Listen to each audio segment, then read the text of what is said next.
15 segundos.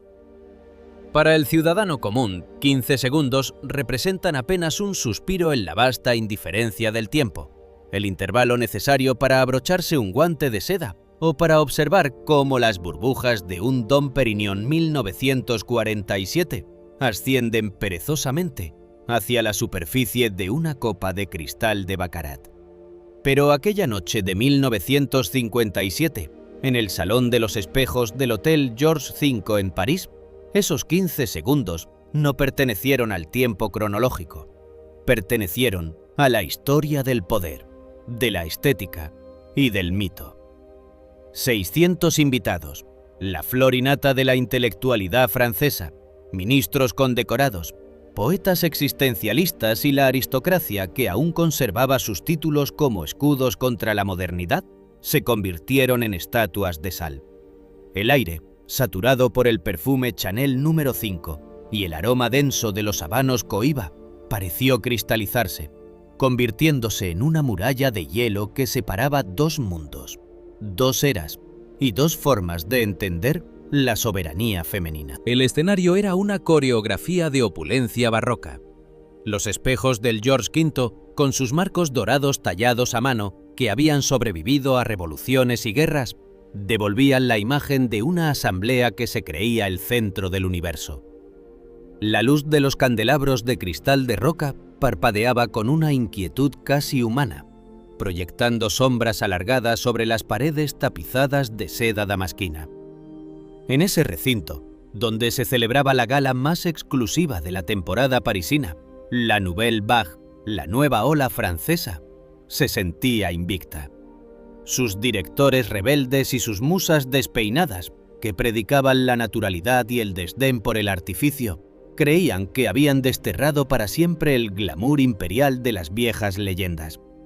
Pero no contaban con que esa noche el imperio contraatacaría en la figura de una mujer que no conocía la palabra derrota. María Félix no entró en el salón. María Félix tomó posesión del espacio. Su llegada no fue anunciada. Fue sentida como un cambio en la presión atmosférica del lugar. Vestía una creación de Cristóbal Balenciaga que desafiaba las leyes de la modestia y la gravedad. Era un diseño de terciopelo de Lyon en un tono azul medianoche tan profundo que, bajo la luz de los candelabros, parecía contener la oscuridad del cosmos. El tejido, denso y pesado, ceñía su cintura con una precisión arquitectónica, mientras que la falda se extendía detrás de ella como una ola de obsidiana líquida. Sobre sus hombros, una estola de armiño blanco caía con una negligencia calculada, un contraste nítido que resaltaba la palidez de su piel, una tez que los pintores de la época describían como mármol tibio. Pero lo que verdaderamente detuvo el pulso de los 600 asistentes fue la joya que adornaba su cuello, la serpiente de Cartier, una pieza legendaria, articulada con una maestría que rozaba lo nigromántico, compuesta por 2.473 diamantes de talla brillante y baguette, con dos esmeraldas en forma de pera por ojos, que parecían seguir cada movimiento de la concurrencia, con una mirada ancestral y venenosa. La serpiente se enroscaba en el cuello de María como un guardián de plata y fuego, recordándoles a todos que esa mujer no era una invitada, sino una conquistadora que traía consigo el oro y la sangre de un continente entero. Frente a ella, a menos de 2 metros, se encontraba la encarnación del nuevo mito francés, una joven actriz, símbolo de la rebeldía de la nueva ola, con el cabello deliberadamente desordenado, los labios desnudos y un vestido de línea sencilla que pretendía ser una declaración de libertad. Representaba la juventud, la frescura y la idea de que el viejo mundo del celuloide había muerto. Pero ante la presencia de la doña, esa naturalidad empezó a parecer de repente una falta de respeto. Esa libertad se transformó en una carencia de clase. El choque fue silencioso, pero tuvo la potencia de un terremoto. María Félix levantó su barbilla, un ángulo de perfecta arrogancia que exponía su cuello largo y aristocrático. Sus ojos de obsidiana, forjados en los hornos de Sonora y pulidos por la ambición de 1000 batallas, diseccionaron a la ingenua francesa con una lentitud insultante. En ese momento, comenzó la cuenta atrás de los 15 segundos que París nunca olvidaría. Primer segundo. La música de la pequeña orquesta de cámara se extinguió en una nota falsa. El primer violín, un hombre que había tocado para la nobleza europea, dejó caer el arco, incapacitado por la tensión que emanaba del centro del salón. El silencio se instaló como un invitado no deseado, denso y cargado de electricidad estática. María no parpadeaba. Su mirada era un juicio final que no admitía apelación. Segundo. Los 600 invitados dejaron de respirar al unísono. Ministros de Estado se descubrieron con las copas de Baccarat suspendidas a medio camino de sus labios. Jean Cocteau, presente en una mesa cercana, apretó su cuaderno de apuntes, comprendiendo que ninguna palabra podría capturar la ferocidad de lo que estaba presenciando. María, en su monólogo interno, sentía un desprecio gélido por lo que tenía enfrente. París cree que ha inventado el deseo, pensó la doña, mientras sus fosas nasales se dilataban ligeramente, inhalando el aroma del miedo que empezaba a emanar de la joven francesa. Creen que porque se despeinan y usan vestidos sin estructura han descubierto la verdad. Pobre niña. La verdad es el poder, y el poder tiene forma de diamante y peso de terciopelo. Estás temblando, y tus espejos te dirán mañana que hoy dejaste de ser el centro del mundo. Tercer segundo. La temperatura del salón pareció descender 10 grados. El reflejo de María en los espejos del George V se multiplicó hasta el infinito, creando una legión de soberanas de azul medianoche que asediaban a la nueva ola. Los diamantes de la serpiente de Cartier captaron la luz de las velas y la devolvieron convertida en esquirlas de fuego blanco que herían los ojos de quienes se atrevían a mirar. María movió 1 milímetro la comisura de su labio derecho, apenas el inicio de una sonrisa que era, en realidad, un tajo de navaja. Cuarto segundo. La ralentización del tiempo alcanzó un punto metafísico. El sudor frío perleaba la frente de los diplomáticos presentes. Todos sabían que estaban presenciando un magnicidio simbólico. La invulnerabilidad de la nueva ola, ese hito de que la juventud podía derrocar a la jerarquía, se estaba desintegrando ante la presencia de una mujer que no era joven, sino eterna. María Félix no competía con la edad de la otra, competía con su esencia. Ella era el imperio que no acepta provincias rebeldes. Quinto segundo. Fue el segundo de la realización colectiva. Los invitados comprendieron que lo que estaban presenciando era un escándalo diplomático en ciernes. La Félix estaba humillando a la joya de la corona francesa en su propia casa, en el corazón de París, y lo estaba haciendo sin decir una sola sílaba. La joven francesa, cuyos labios empezaron a vibrar con una debilidad infantil, buscó desesperadamente una salida, pero el círculo de espejos y la mirada de María la mantenían prisionera. Sexto segundo. María realizó un gesto de una elegancia devastadora. Levantó su mano derecha, enguantada en seda blanca, y con una lentitud calculada, acarició la cabeza de diamantes de la serpiente en su cuello. El movimiento fue casi maternal, pero cargado de una amenaza depredadora. Fue como si le dijera al salón: he domesticado a la bestia de la belleza, y ustedes no son más que ratones en mi campo de visión. El roce de la seda contra el metal precioso produjo un sonido casi imperceptible, pero en ese silencio absoluto sonó como el crujir de un hueso. Séptimo segundo. La doña inició un escaneo visual de la rival que fue como una ejecución pública.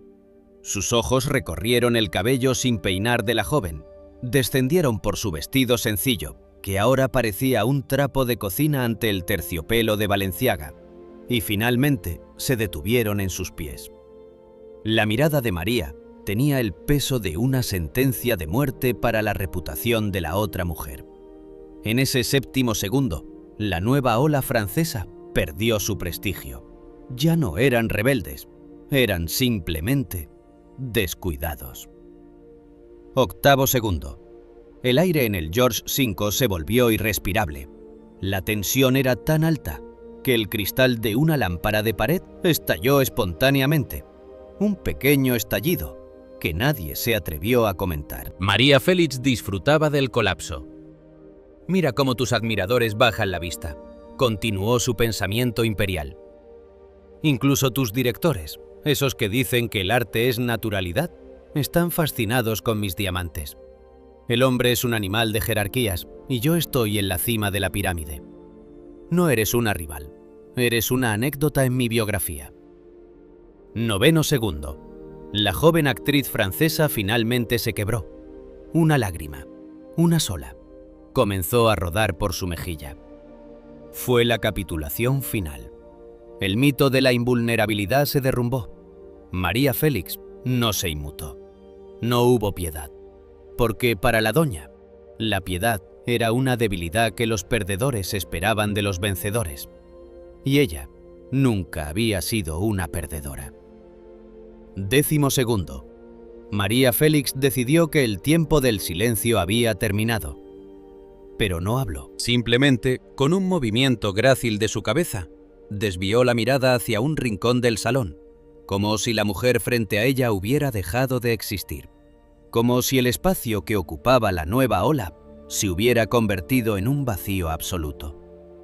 Ese desdén fue más doloroso que cualquier bofetada. Segundos 11 al 15. La reanimación del mundo. María dio un paso, el primero después de la parálisis, y el sonido de su tacón contra el suelo de mármol fue la señal para que los invitados volvieran a respirar. La orquesta, con manos temblorosas, retomó una melodía de Gershwin. María se alejó hacia la mesa principal, donde los ministros se pusieron de pie, como si un soberano extranjero acabara de entrar. La joven francesa se retiró hacia las sombras, rodeada de susurros que ya no eran de admiración, sino de escrutinio cruel. Aquel evento en el George V no fue una cena más. Fue un terremoto cuyos ecos llegaron hasta México y resonaron en Cannes durante semanas. La prensa internacional, desde Le Monde hasta los tabloides de México, hablaron del incidente de los espejos. Se dijo que la embajada francesa tuvo que emitir una nota privada para calmar los ánimos, pues María Félix había demostrado que México no solo exportaba cine, exportaba una soberanía que París no podía domesticar. María Félix salió del George V a las 2 de la mañana. El aire de París estaba cargado de lluvia reciente y el olor a gasolina de los Rolls Royce que esperaban en la entrada. Subió a su coche, un Bentley de color negro humo, y antes de que el chofer cerrara la puerta, se miró en el pequeño espejo de su bolso de mano, una pieza de plata de la casa Hermès. Se retocó el labial rojo, una marca personalizada que Dior fabricaba exclusivamente para ella, y sonrió a su propio reflejo. París es una ciudad de luces, murmuró para sí misma mientras el motor rugía con una potencia contenida. Pero hoy, México les ha enseñado quién es la dueña de la oscuridad. El Bentley se alejó por la Avenue George V, dejando atrás un hotel que nunca volvería a ver una noche de tanta tensión y tanta grandeza. María Félix había ganado no solo una batalla estética, sino una guerra cultural. Había demostrado que la elegancia es una forma de autoridad y que la verdadera belleza no pide permiso para existir. Se impone. Esta noche, en la penumbra de su suite, rodeada de flores enviadas por admiradores que tenían su desprecio, María Félix se despojó de la serpiente de Cartier. El metal frío descansó sobre la mesa de noche, con sus ojos de esmeralda brillando en la oscuridad. María observó el cielo de París desde su ventana y supo que mientras ella respirara, el cine, el arte y la noche misma tendrían una sola soberana. El mito de la nueva ola había caído, pero la leyenda de la doña se había vuelto eterna, grabada en el azogue de 600 espejos que nunca olvidarían su mirada. Porque en el reino de María Félix, el tiempo no pasa, el tiempo se arrodilla. Un tiempo que hoy, décadas después, sigue vibrando en cada rastro de su historia, recordándonos que las mujeres de verdad no necesitan ser jóvenes para ser poderosas. Solo necesitan tener el valor de ser absolutamente ellas mismas.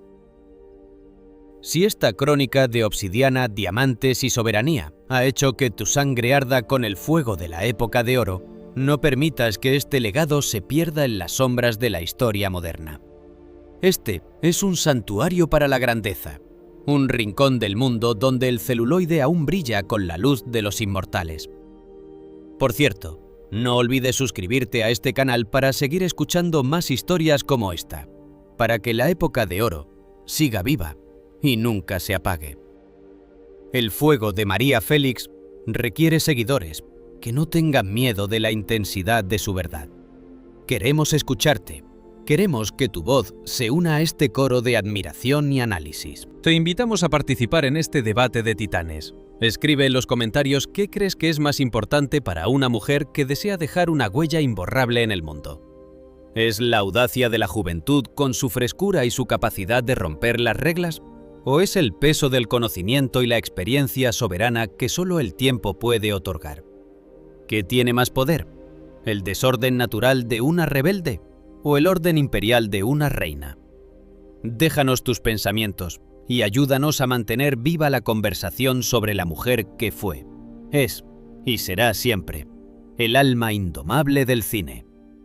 El París de 1957 no era una ciudad, era un estado mental, un laboratorio de pasiones y el epicentro de una revolución estética que amenazaba con devorar las viejas estructuras del siglo. El aire de la capital francesa, cargado de una humedad melancólica que se filtraba desde el Sena, olía a los gases de los tubos de escape de los Citroën DS que surcaban los bulevares, mezclado con el aroma de los Gaulois sin filtro y el café amargo de los bistrós de Saint-Germain-des-Prés.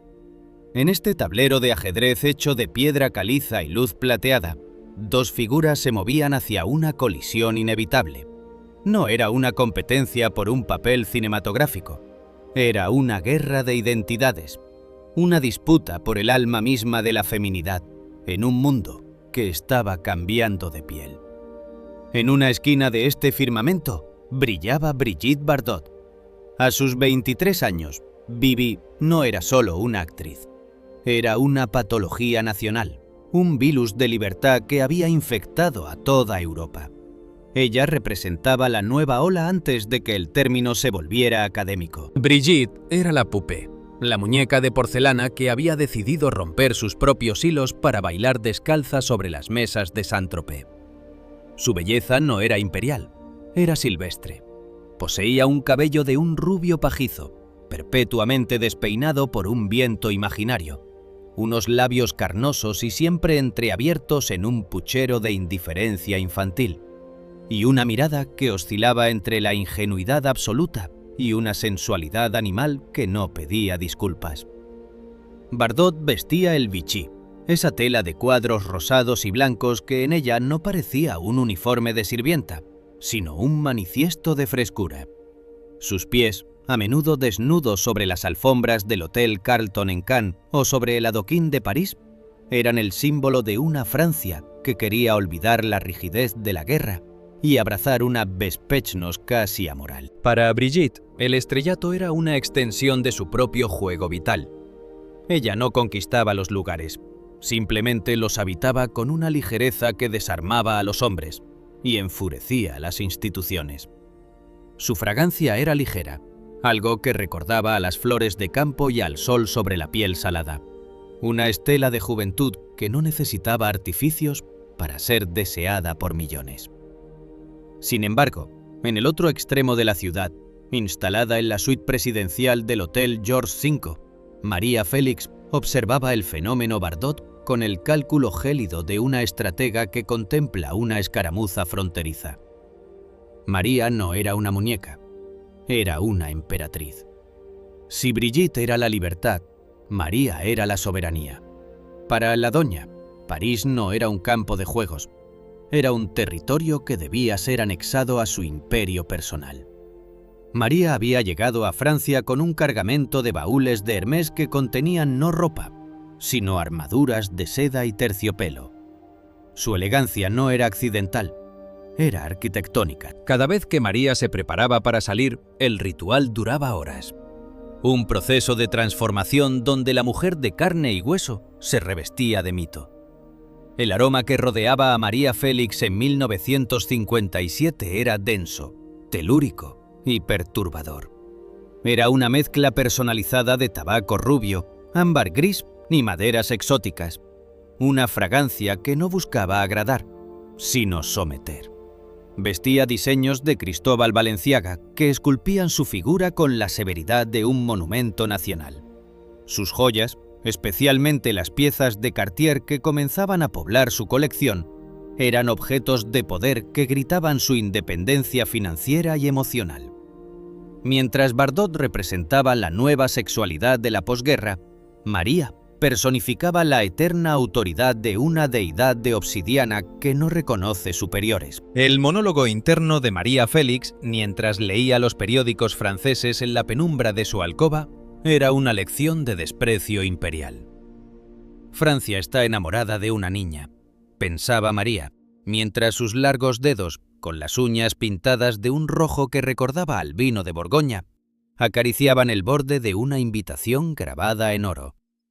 Creen que esa rubia descalza es la dueña del mundo, porque sonríe como si no supiera nada. Creen que la belleza es esa fragilidad de cristal que se rompe con un suspiro. Pobres ilusos. No entienden que la verdadera belleza es un arma, un fuego que debe ser controlado, no un adorno que se exhibe para entretener a los fotógrafos. Brigitte es una muñeca, y las muñecas son para jugar. Yo soy el tablero y el jugador. Ella es la cara de Francia, pero yo soy el alma de la fuerza. Veremos si su Vichy puede sostenerse cuando el peso de mi sombra caiga sobre ella. Por su parte, Brigitte Bardot vivía en una burbuja de adoración perpetua. Para ella, María Félix era un nombre que llegaba de tierras lejanas, asociado a leyendas de hombres que morían por su amor y de diamantes del tamaño de frutas.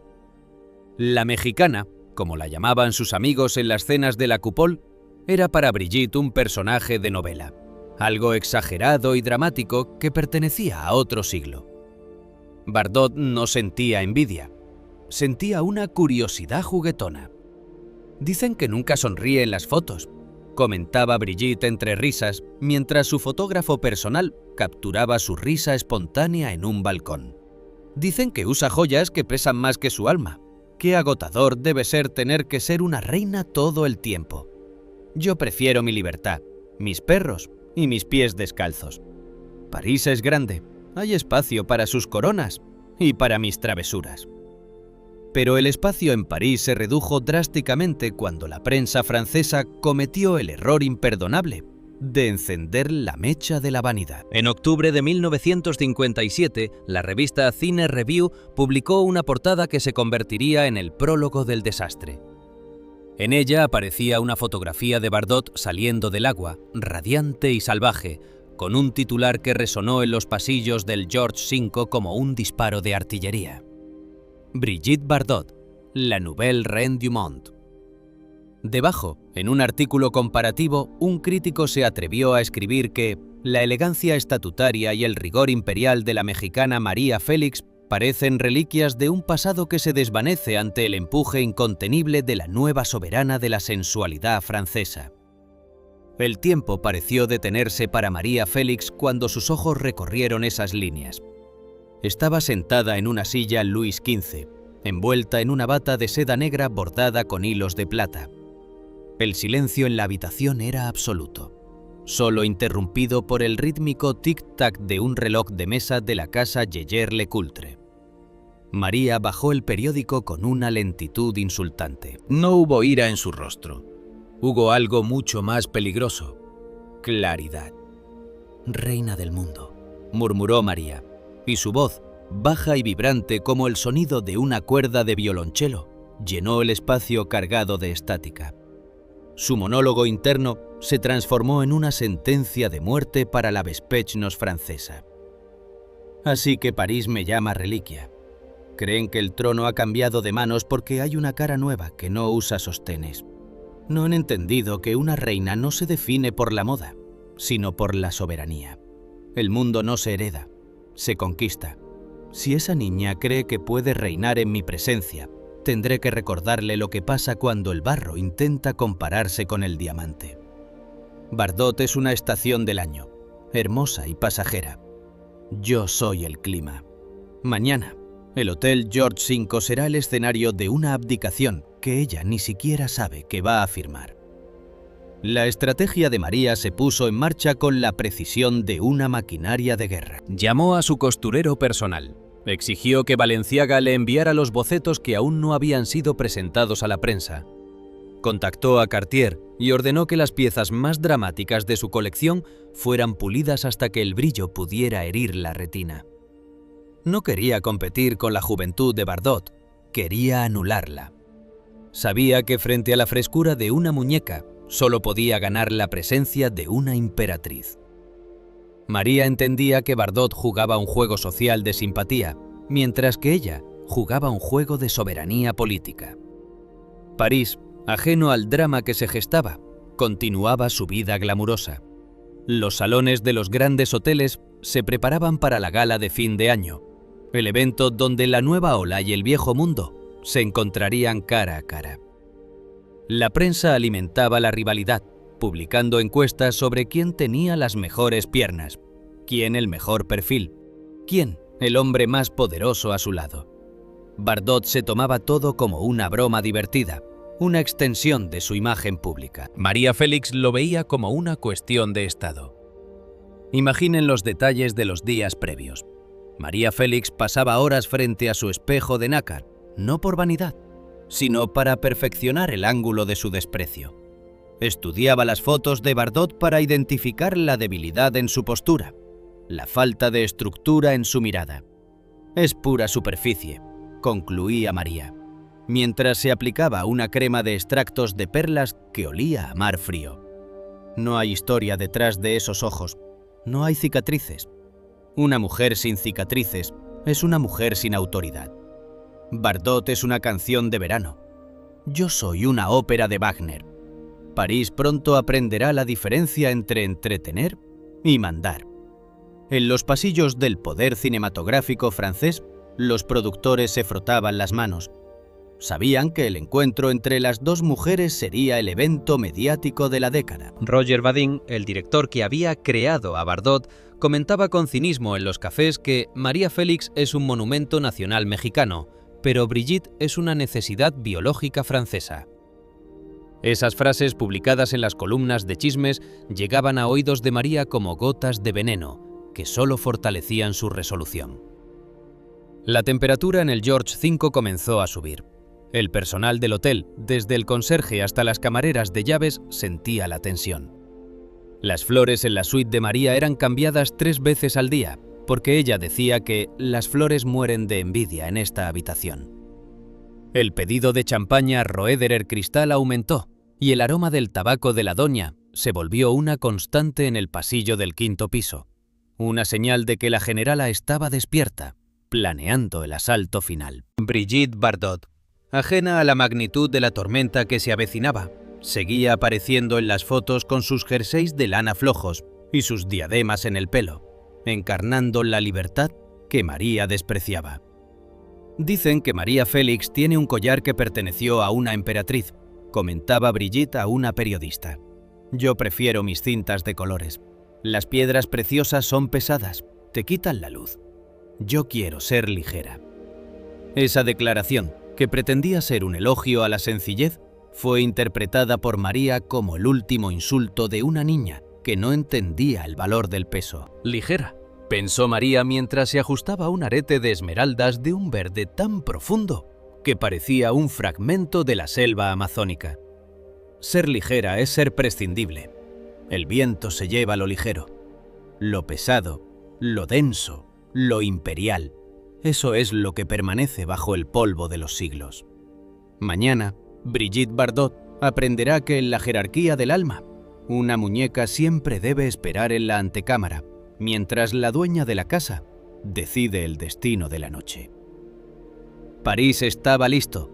Los espejos del George V estaban limpios, las velas compradas, el champaña enfriándose. La nueva ola francesa creía que estaba a punto de celebrar su triunfo definitivo. No sabían que estaban a punto de presenciar una lección de soberanía dictada por una mujer que no reconocía fronteras ni sucesoras. La colisión entre la nueva reina y la eterna emperatriz estaba a solo unas horas de distancia, y el aire de París, frío y cargado de expectación, vibraba con la promesa de una humillación que se convertiría en leyenda. Porque en el mundo de María Félix, el trono no se hereda por edad, ni se gana por belleza. Se mantiene por la fuerza implacable de una voluntad que no acepta la palabra reemplazo. Bardot tenía el futuro, pero María Félix poseía la eternidad. Y en el Salón de los Espejos, esa distinción sería la diferencia entre un flash de cámara y una cicatriz en la historia. Si este preámbulo de diamantes, celos imperiales y seda salvaje ha despertado en ti la sed de grandeza, no dejes que el eco de estas voces se pierda en el ruido del mundo moderno. Este canal es el custodio de los secretos de los dioses del cine, el lugar donde el terciopelo de la historia se mantiene siempre cálido. Suscríbete ahora mismo para que la época de oro siga viva y nunca se apague. La memoria de María Félix y Brigitte Bardot es un incendio que requiere tu presencia. Queremos escucharte. Queremos que tú seas el juez en este tribunal de reinas. Déjanos tu comentario con la fuerza que tendrías frente a un espejo del George V.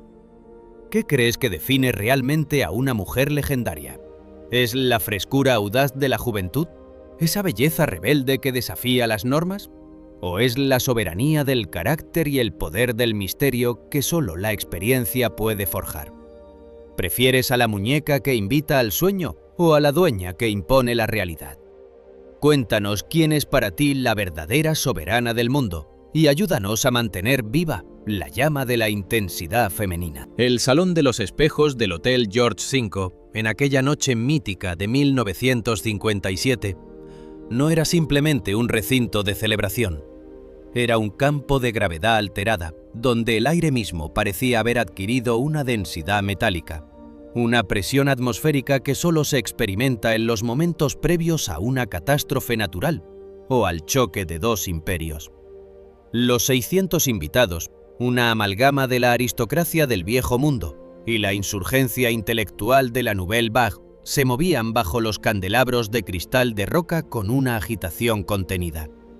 La luz de las 1000 velas, multiplicada hasta el infinito por el azogue de los espejos barrocos, creaba una atmósfera de espejismo, un escenario de irrealidad donde el brillo de las sedas, el destello de las condecoraciones militares y el resplandor de las pieles blancas conformaban una sinfonía de opulencia que, sin embargo, palpitaba con el nerviosismo de una tregua a punto de romperse. El aroma dominante era una lucha territorial de fragancias.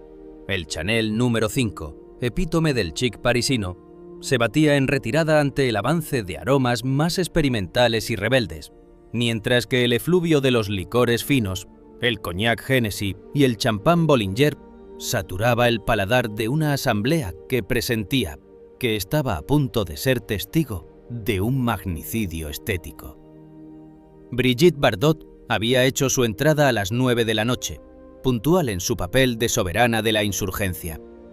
No llegó como una invitada, sino como una explosión de vida que reclamaba el presente por derecho de juventud.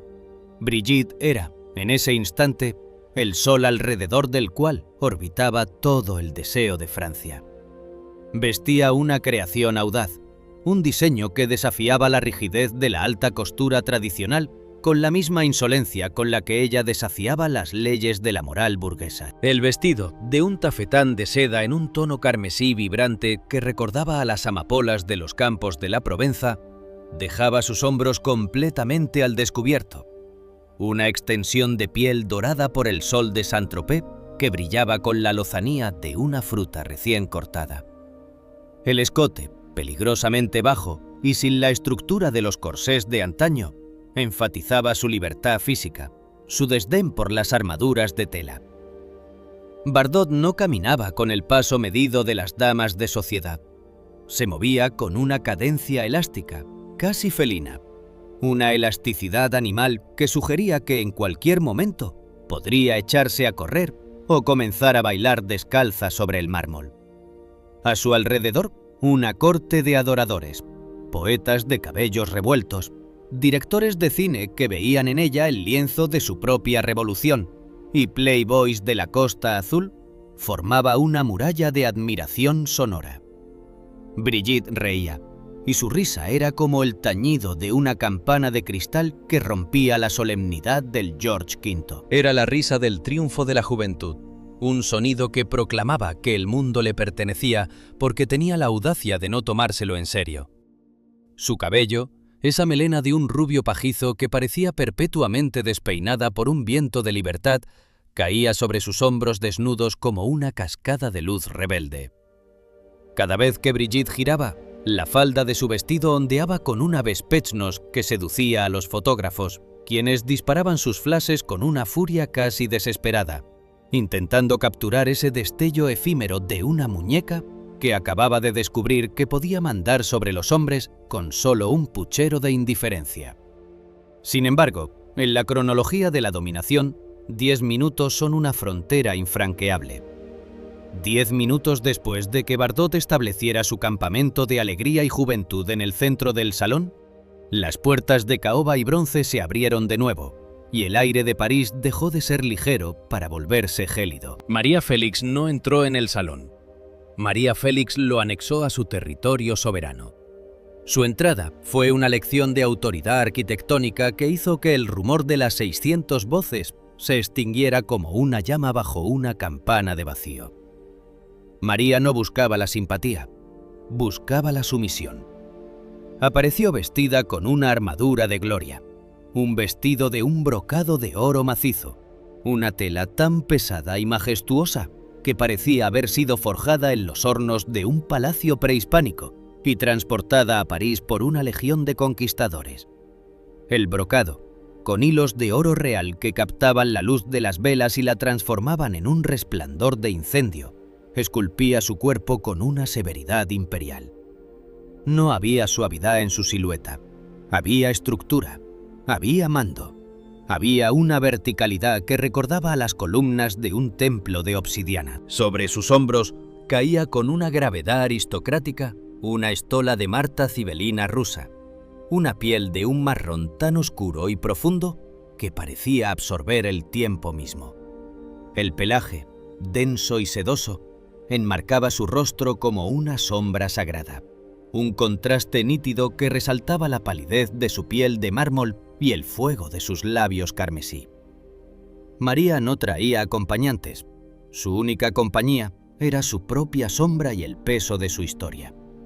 Caminaba con un ritmo rítmico, casi marcial, el sonido de sus tacones contra el mármol marcando el metrónomo de una presencia que no permitía distracciones.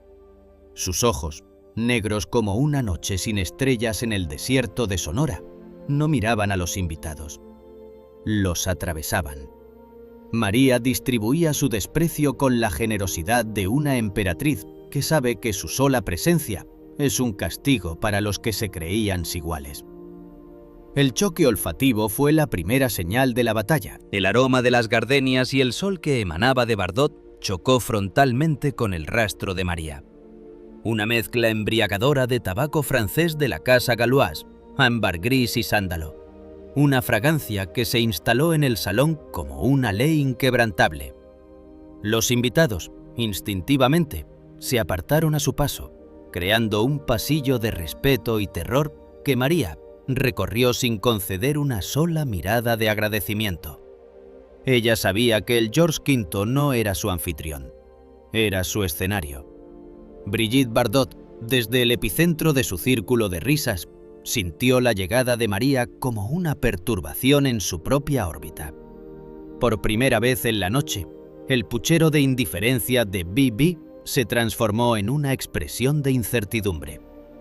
La joven francesa, imbuida por la embriaguez de su propia fama, y alentada por la prensa que la llamaba la nueva reina del mundo, decidió que era el momento de reclamar su primacía. Bardot, con la audacia que solo la juventud y la ignorancia del peligro pueden otorgar, decidió acercarse a María.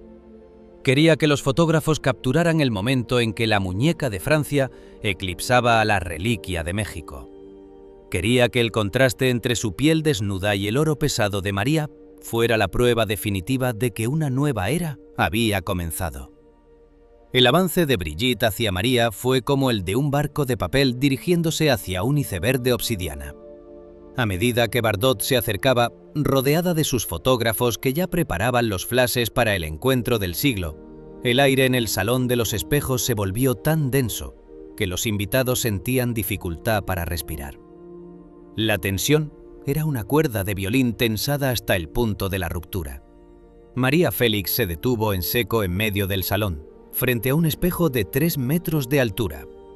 No giró la cabeza para recibir a Bardot.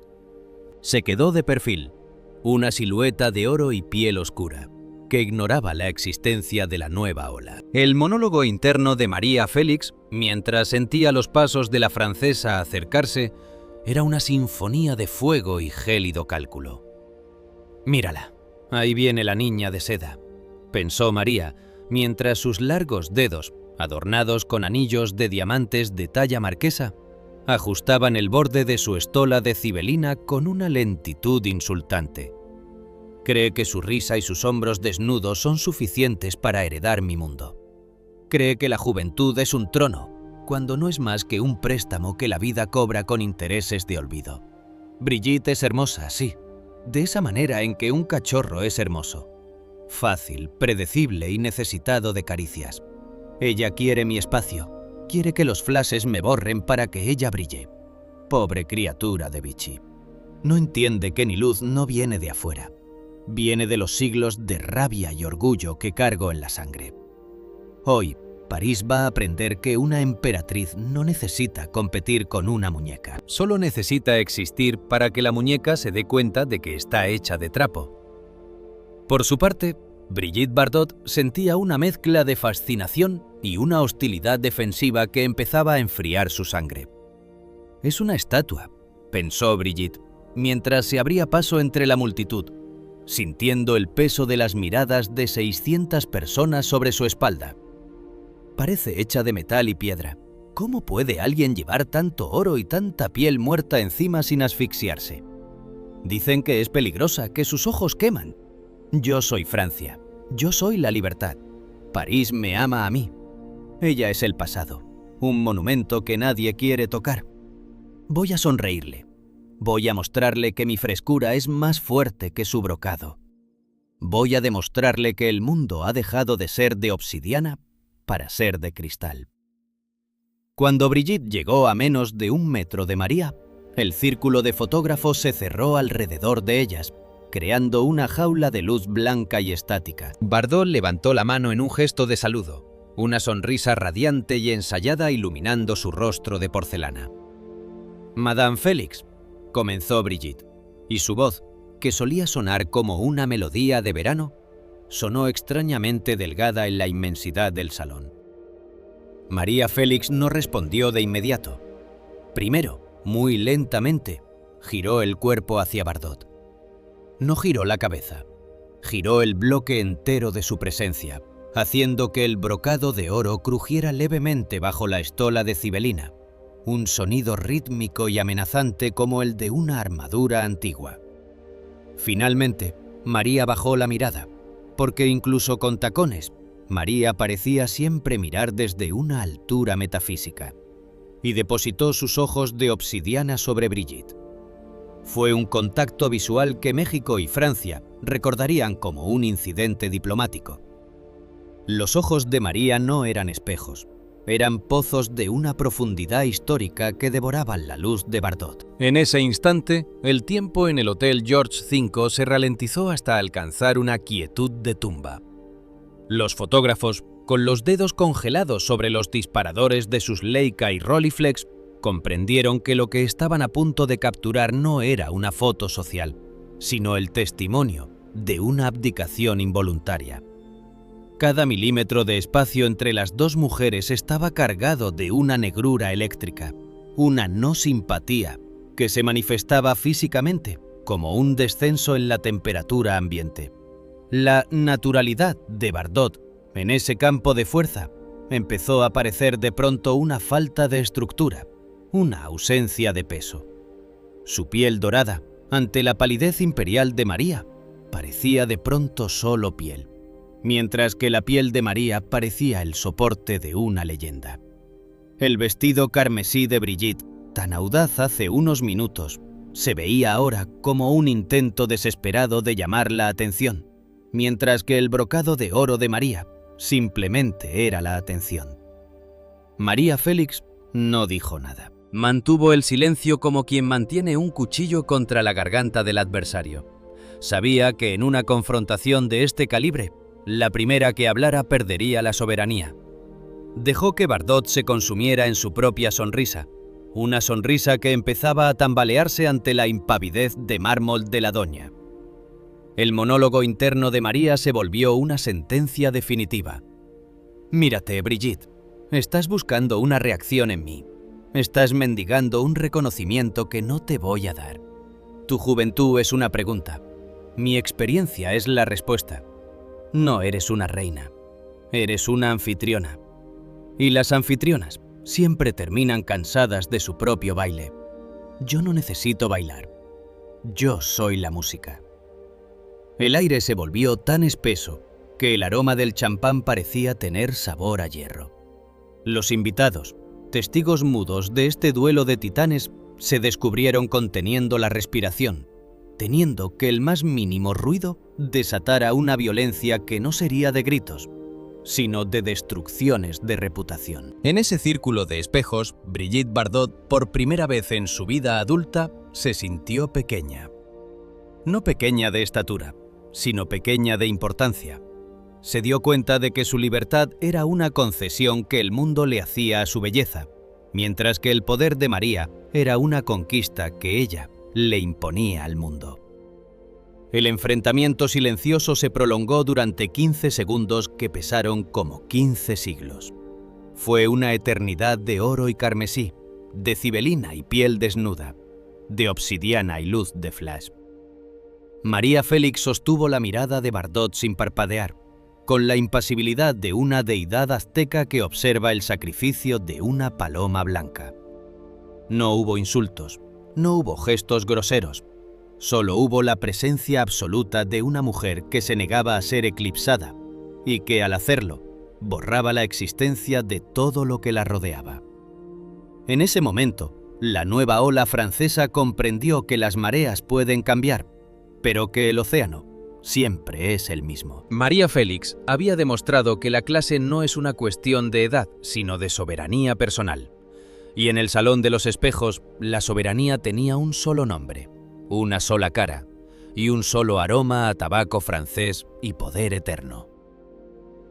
La humillación de Bardot no fue un acto de agresión, fue una consecuencia natural de la jerarquía del alma, una lección dictada por una mujer que nunca aprendió a ser segunda de nadie. Si este relato de colisión imperial y brocado de oro ha hecho que tu sangre vibre con la intensidad de la doña, no permitas que la llama de la época de oro se extinga en el olvido de la modernidad. Este es un templo para la grandeza, un rincón de la historia donde el celuloide aún quema con la verdad de los inmortales. Suscríbete ahora mismo para que la memoria de María Félix siga viva y nunca se apague. El legado de los gigantes requiere testigos que no teman la intensidad de su luz. Queremos escucharte. Queremos que tú seas el cronista de esta batalla de diosas. Déjanos tu comentario con la fuerza de un decreto imperial. ¿Qué crees que tiene más poder en la memoria del mundo? ¿La belleza rebelde de la juventud que busca romper las reglas? ¿O la autoridad gélida de la experiencia que impone su propio orden? Si hubieras estado en el George V esa noche, ¿hacia dónde habrías girado tu cámara? ¿Hacia el sol carmesí de Bardot o hacia la emperatriz de oro de María? Cuéntanos quién es para ti la verdadera dueña de la noche y ayúdanos a mantener viva la conversación sobre las dos mujeres que hicieron que París temblara bajo sus tacones. El Salón de los Espejos del Hotel George V se convirtió en aquel instante detenido de 1957 en una cámara de vacío, donde la física del respeto y la química de la envidia se fusionaron para crear un fenómeno atmosférico único. 600 almas, la élite de una Europa que aún se lamía las heridas de la guerra, mientras intentaba bailar al ritmo de la modernidad, se transformaron en un solo organismo expectante. La luz de los 1000 candelabros de cristal de roca, multiplicada hasta la náusea por el azogue de los espejos barrocos, pareció converger en un solo punto del espacio. El escaso metro de aire que separaba el brocado de oro de María Félix del tafetán carmesí de Brigitte Bardot. El silencio no fue una ausencia de sonido, sino una presencia física. Una masa densa que aplastaba el murmullo de las risas y el tintineo de la plata de Limoges. El aroma del salón se tornó metálico. El dulce perfume de amapolas de la joven francesa se vio asfixiado por el rastro telúrico de tabaco gaulois, ámbar y mando que emanaba de la doña. Brigitte Bardot, imbuida de la embriaguez que otorga la adoración universal y protegida por la muralla invisible de sus 23 años, decidió que el silencio era su aliado. Con una sonrisa que pretendía ser un arma de seducción masiva, esa mueca coqueta con los labios entreabiertos y los ojos entornados que Francia llamaba libertad, se inclinó ligeramente hacia María. El movimiento hizo que sus hombros desnudos brillaran bajo el resplandor de las velas, una piel dorada que desafiaba la palidez estatutaria de la mexicana. La voz de Brigitte, una flauta de plata que solía sonar a verano en Saint-Tropez, rasgó el aire con una insolencia que rozaba lo sacrílego. «Madame Félix», dijo Bardot, y su risa, ligera como el champán, resonó contra los espejos. «No puedo evitar observar que tales joyas, tan pesadas, tan cargadas de historia, y esas pieles de Marta Cibelina que parecen sacadas de un sarcófago imperial, deben ser verdaderamente agotadoras. Es una carga inmensa para una mujer, especialmente cuando ya no se tiene la edad para… ¿cómo decirlo? Para porear, para ser ligera como una mariposa. ¿No siente que tanto oro y tanta piel muerta le roban la agilidad de la juventud? El Jockey Club de París, representado en aquel salón, contuvo el aliento. Fue una estocada de seda dirigida al único flanco que la nueva ola creía vulnerable: el tiempo. Bardot acababa de llamar a María Félix una reliquia, una estatua de un templo olvidado que cargaba con el peso de su propio entierro. La corte de directores y admiradores de la francesa intercambió miradas de complicidad maliciosa. Creían que la muñeca había desarmado a la emperatriz con el arma de la cronología. María Félix no reaccionó con la premura de quien se siente herida.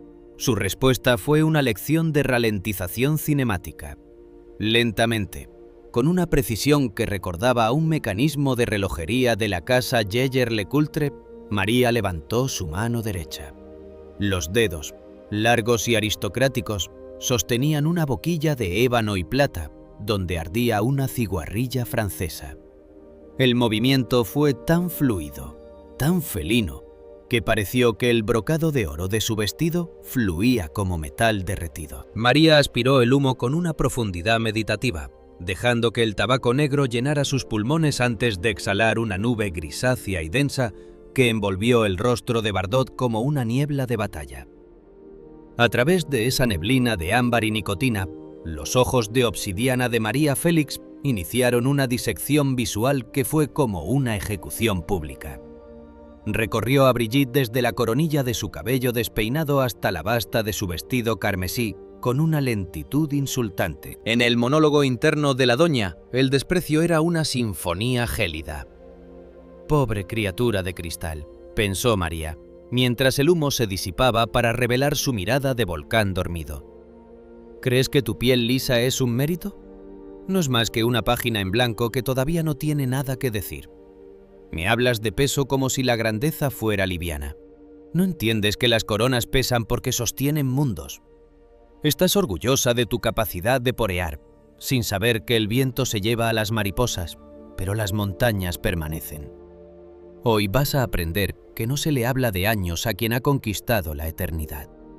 La doña bajó la ciguarrilla. Su voz, un barítono de terciopelo y mando que parecía vibrar en los cimientos mismos del Hotel George V, llenó el Salón de los Espejos con una autoridad que no admitía réplica. Brigitte, querida, comenzó María, y el nombre sonó en su boca como una caricia de lija. La juventud es un estado de gracia del que usted presume como si fuera un talento propio. Pero déjeme recordarle una verdad que su espejo aún no se atreve a susurrarle. La juventud es tan solo un crédito, un préstamo a corto plazo que la naturaleza le otorga a los que no tienen nada más que ofrecer. Es una moneda que se devalúa con cada amanecer, un capital que usted gasta con la bespechnos de una heredera que no sabe que su cuenta está por expirar. María hizo una pausa dramática, dejando que el peso de sus palabras se hundiera en el ánimo de la francesa como plomo en agua estancada.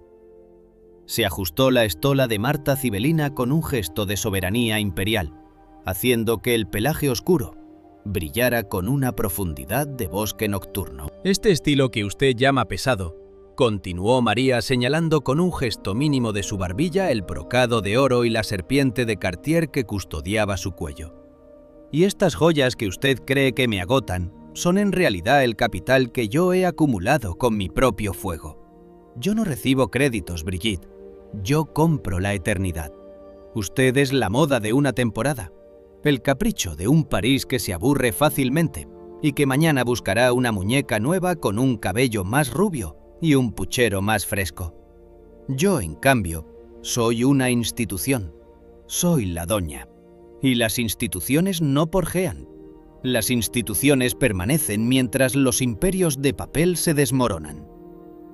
La mirada de María se volvió tan afilada que Brigitte Bardot sintió un frío físico bajo su tafetán carmesí. La doña se inclinó 1 milímetro hacia ella, reduciendo la distancia, hasta que Bardot pudo oler el sándalo y la furia contenida de la mexicana. «Disfrute de su crédito, Brigitte», sentenció María, y su voz fue como el cierre de una celda de mármol. Baile, ría y porjee mientras el sol esté en su cenit. Pero no olvide que los cobradores del tiempo nunca fallan una cita. Y cuando llamen a su puerta, y usted ya no tenga juventud para pagarles, se dará cuenta de que se ha quedado desnuda, sin el capital de la dignidad y sin el peso de la historia. Yo siempre tendré mis esmeraldas. Usted solo tendrá el recuerdo de haber sido joven. Y en el mundo de las leyendas, el recuerdo es el nombre que le damos al fracaso. El impacto de las palabras de María fue devastador. El Salón de los Espejos se convirtió en un tribunal donde se acababa de dictar una sentencia de muerte para la arrogancia de la nueva ola. Brigitte Bardot, la mujer que hacía suspirar a continentes enteros, se descubrió de pronto sola en medio de la multitud. Su risa se había extinguido. Su puchero de libertad se había transformado en una mueca de humillación. Y su piel dorada parecía ahora de una palidez enfermiza ante el resplandor de oro de María. Los fotógrafos instintivamente bajaron sus cámaras, sintiendo que capturar ese momento de derrota era un acto de crueldad innecesaria. Jean Cocteau, observando desde una esquina, murmuró para sí mismo: «Acabamos de ver a un relámpago intentar apagar a un volcán. El relámpago ha muerto de frío». Roger Badin, el creador de la muñeca, no se atrevió a acercarse para defenderla. Sabía que contra María Félix no había defensa posible. Sus palabras no eran insultos, eran verdades geológicas. Brigitte Bardot no encontró palabras. Su elocuencia francesa, su ingenio de Saint-Germain, su audacia de Saint-Tropez, todo se había evaporado ante la soberanía de la doña. Permaneció inmóvil durante unos segundos que parecieron siglos, sintiendo el peso de 600 miradas que ya no la veían como la nueva reina del mundo, sino como una niña que acababa de ser puesta en su lugar por la verdadera dueña de la casa. Con un movimiento torpe, impropio de su gracia natural, dio media vuelta y abandonó el Salón de los Espejos. El roce de su tafetán carmesí contra el suelo de mármol sonó como un susurro de rendición. María Félix no la vio salir. No le concedió ese honor. Simplemente volvió a llevar la ciguarrilla a sus labios, aspiró el humo y giró la cabeza hacia el embajador de México, que la observaba con una mezcla de orgullo y terror sagrado. «Embajador», dijo María, con una calma que helaba la sangre. «Creo que el champán se ha calentado. ¿Podría pedir que traigan una botella nueva?» A veces la realidad necesita ser celebrada con algo frío y burbujeante. La gala continuó, pero el alma de la fiesta se había marchado con Bardot, o se había rendido ante María. La nueva ola francesa había aprendido esa noche que se puede cambiar la moda, se puede cambiar el cine, se puede incluso cambiar la moral de un país, pero no se puede cambiar la jerarquía de las almas indomables. María Félix permaneció en el Salón de los Espejos hasta la madrugada, su brocado de oro brillando con la intensidad de un sol que no conoce el ocaso. Cada vez que pasaba frente a uno de los espejos del George V, su reflejo le recordaba que ella no era una mujer que habitaba un tiempo. Ella era el tiempo que habitaba en las mujeres. Aquella noche de 1957 puso fin a la breve ilusión de que París tenía una nueva soberana. La humillación de Bardot se convirtió en un secreto a voces en la industria del cine europeo, una lección sobre los peligros de subestimar a la obsidiana mexicana. A partir de entonces, cuando la prensa francesa hablaba de María Félix, lo hacía con un tono de reverencia diplomática, como si se refirieran a una potencia nuclear que no conviene provocar. María Félix salió del Hotel George V cuando los primeros rayos de un sol pálido empezaban a iluminar los tejados de París. Subió a su coche, cerró los ojos y se envolvió en su estola de Marta Cibelina. No sentía triunfo, sentía la paz del orden restablecido. El crédito de Bardot seguía corriendo, pero la capital de María Félix se había vuelto, para siempre, incalculable. Porque en el universo de la doña, la juventud es solo un prólogo, pero la dignidad es el libro entero. Y esa noche, en el corazón de Francia, María Félix escribió el capítulo final sobre quién manda en el mundo del celuloide y del alma.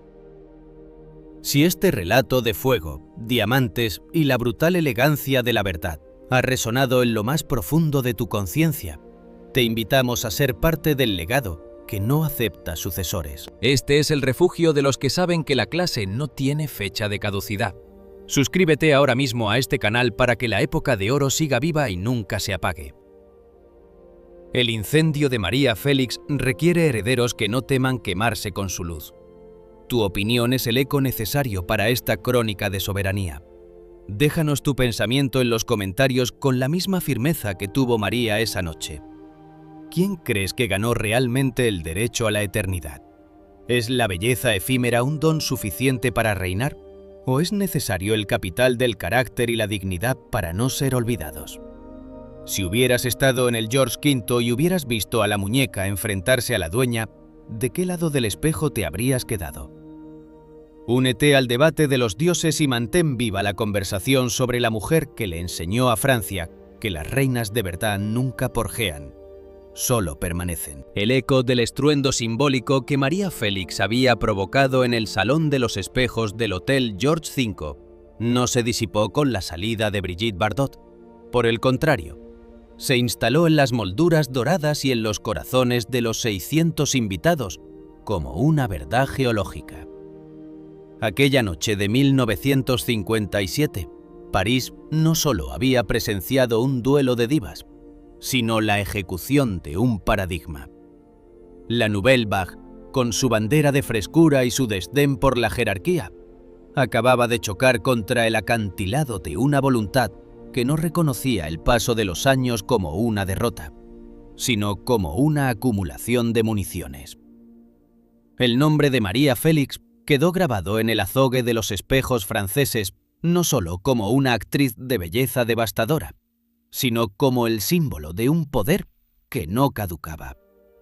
Las comparaciones que durante semanas habían alimentado los tabloides franceses murieron en el instante en que la doña exhaló su última nube de humo de Galois sobre el rostro de la muñeca. Ya no había duda. Bardot era el presente, pero María era la soberanía absoluta. Brigitte Bardot, refugiada en la penumbra de su limusina mientras huía del George V, experimentó una sensación que su vida de adoración perpetua nunca le había permitido conocer: la vulnerabilidad total. Años después, en la intimidad de sus memorias y en confesiones susurradas a sus confidentes más cercanos, Brigitte admitiría que nunca se sintió tan desnuda, tan pequeña y tan desarmada como bajo la mirada de obsidiana de la mexicana. Aquella noche, el tafetán carmesí de su vestido no fue un símbolo de libertad, sino una mortaja de ingenuidad. Bardot comprendió que había intentado jugar a la guerra con una generala que no usaba flechas, sino incendios.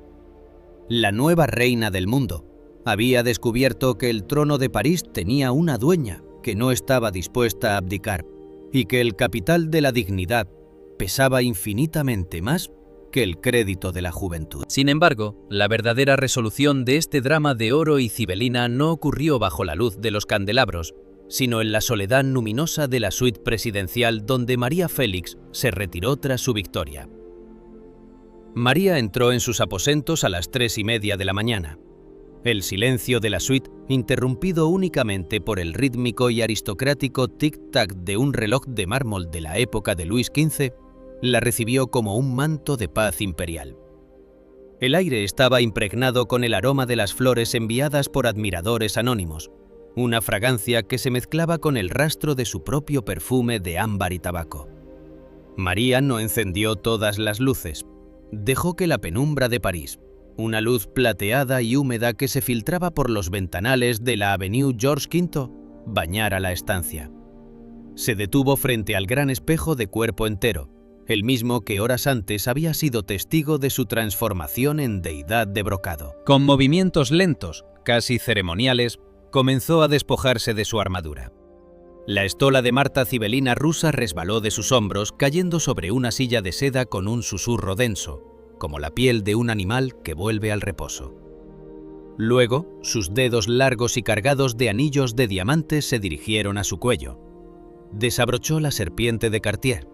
El metal frío, cuajado de miles de diamantes, descansó sobre el mármol del tocador con un sonido seco, metálico, definitivo. Sin la joya, su cuello quedó expuesto, revelando la pulsación serena de una yugular que cargaba con la sangre de un orgullo que no se había quebrado. Finalmente, María se despojó del vestido de brocado de oro. La tela, pesada por los hilos de metal real, cayó al suelo formando un círculo de gloria marchita. María Félix quedó envuelta únicamente en una bata de seda negra, tan fina que parecía una sombra adherida a su piel. Se sentó frente al tocador de nácar, pero esta vez no buscó su propio reflejo para ajustar una ceja o perfeccionar un ángulo. Sus ojos de obsidiana se posaron sobre una revista que Lupita había dejado sobre la mesa. Era el ejemplar de Ciné Review con la fotografía de Brigitte Bardot saliendo del agua. Radiante, joven, invencible.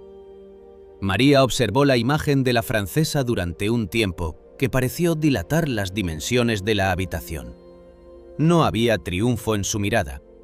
No había la satisfacción feroz de la depredadora que acaba de cobrar su presa. Lo que había en los ojos de la doña era una melancolía mineral, una tristeza tan antigua como las montañas de Sonora. Sus dedos rozaron el papel cuché, acariciando el rostro de la muñeca con una delicadeza que el mundo nunca le hubiera atribuido. Un monólogo interno profundo y desgarrador comenzó a vibrar en el silencio de la alcoba. «Mírate, niña de nácar», pensó María, mientras el rastro de una lágrima invisible parecía enfriar su mejilla de mármol. «Mírate con esa sonrisa que cree que el mundo es un jardín sin espinas. Me has recordado tanto a aquella otra María, la María de Álamos, que una vez, hace 1000 siglos, también creyó que su belleza era un escudo sagrado. Aquella María que pensó que con solo abrir los ojos podía evitar que la vida le hiciera daño, que la soledad la encontrara, que los hombres la usaran como un trofeo de caza. María Félix suspiró, y el sonido fue como el viento arrastrando arena sobre ruinas prehispánicas. «Te he herido esta noche, Brigitte», continuó su pensamiento, mientras su reflejo en el espejo del George V le devolvía una imagen de una honestidad brutal. «Te he herido con la precisión de un verdugo. He usado mi capital de años para destruir tu crédito de horas. El mundo dirá que he defendido mi territorio, que he humillado a la nueva ola para reafirmar mi soberanía. Pero la verdad es mucho más amarga. Te he herido para que aprendas. Te he roto el cristal de tu Vespechnos para que entiendas que la belleza sin garras es solo una invitación al sacrificio. Si no te hubiera humillado yo hoy, el tiempo lo habría hecho mañana de una manera mucho más cruel, sin la elegancia de mi brocado de oro». La doña se inclinó hacia el espejo, buscando a la mujer que habitaba detrás del mito. «Tu belleza es tu cárcel, Brigitte, como la mía fue la mía», murmuró para sus adentros. «Crees que eres libre porque bailas descalza, pero no eres libre mientras necesites que París te diga que eres la reina. Yo he tenido que construirme esta cara de piedra, este corazón de obsidiana y este lenguaje de fuego para que nadie volviera a tocarme sin mi permiso. Te he dado una lección de dolor porque el dolor es el único maestro que no miente. Mañana te levantarás con una cicatriz en el orgullo, y esa cicatriz será tu primera armadura. De nada, niña». María se levantó del tocador, caminó hacia el ventanal y observó las luces de París, esa ciudad que acababa de conquistar por enésima vez. El triunfo le sabía a ceniza y a sándalo. Comprendió que su fuerza era su mayor condena. Para ser la doña, para mantener el respeto de un mundo que devora a las mujeres suaves, había tenido que renunciar a la posibilidad de ser comprendida. Había destruido a Bardot, porque en ella veía la inocencia que ella misma había tenido que asesinar para sobrevivir. En un gesto de una nobleza secreta y casi mística, María tomó una pluma de plata y un trozo de papel con el membrete del Hotel George V. No escribió una nota de disculpa. Las reinas no se disculpan. Escribió algo mucho más poderoso, un reconocimiento de belleza que solo una mujer de su calibre podía otorgar. Llamó al servicio de conserjería, a pesar de que eran casi las 4 de la mañana. «Quiero que envíen algo ahora mismo», dijo María, con su voz de barítono recuperando el mando de acero. «Quiero una cesta de lirios blancos, los más puros y altos que puedan encontrar en todo París. Que huelan a amanecer, no a funeral». Y envíenlos de forma anónima a la dirección de Mademoiselle Bardot, sin tarjeta, sin nombre. Ella sabrá quién se los envía. Cuando el botones retiró la orden, María se quedó sola en la penumbra. El acto de enviar las flores no era una tregua. Era el saludo de una gladiadora a otra, que acababa de descubrir que la arena mancha. Los lirios blancos, símbolo de la pureza que María ya no poseía, pero que aún respetaba, eran su forma de decirle a Brigitte: «Eres hermosa, niña. Disfruta de tu luz mientras puedas, antes de que tengas que aprender a gobernar las sombras». Aquella noche de 1957 cerró para siempre el capítulo de las comparaciones. María Félix se consolidó en París como una fuerza telúrica, una institución que no admitía sucesiones por vía de la juventud. El mito de la doña se volvió hermético, una estructura de diamantes y mando que el tiempo no pudo erosionar. París la amó con el temor reverencial que se le tiene a las tormentas hermosas. Pero el secreto de aquella suite permaneció oculto. Los biógrafos hablaron de la humillación, los historiadores de la moda analizaron el brocado de oro, y los cinéfilos debatieron sobre el fin de una era. Nadie supo del temblor en las manos de María, ni de las lágrimas que no llegaron a caer, ni de los lirios blancos que llegaron a casa de Bardot al amanecer. María Félix vivió el resto de su vida siendo la soberana absoluta de su propia soledad, defendiendo su trono con una ferocidad que solo aumentó con las décadas. Brigitte Bardot, por su parte, se retiraría del cine años después, buscando en los animales la lealtad que no encontró en los hombres ni en los espejos de París. Quizás en sus tardes de Saint-Tropez, Brigitte recordaba a veces aquel aroma de tabaco y ámbar, y entendía finalmente que María Félix no la había herido por maldad, sino por una fraternidad oscura, la de las mujeres que saben que en un mundo diseñado para romperlas, solo las que están hechas de fuego sobreviven. El eco del George V sigue vibrando en la historia del cine. Nos recuerda que la verdadera soberanía no se hereda, se forja en el sacrificio de la propia vulnerabilidad. María Félix, la doña, la emperatriz de la obsidiana, nos enseñó que se puede ser eterna si se tiene el valor de ser absolutamente real, con todo el peso del oro y todo el frío de la soledad que eso conlleva. Si este desenlace de seda, lirios blancos y melancolía imperial ha tocado las fibras más profundas de tu ser, te invitamos a que seas el custodio de esta memoria sagrada. No dejes que la verdad detrás de la máscara se pierda en la indiferencia de los tiempos modernos. Suscríbete ahora mismo a este canal para que la época de oro siga viva y nunca se apague.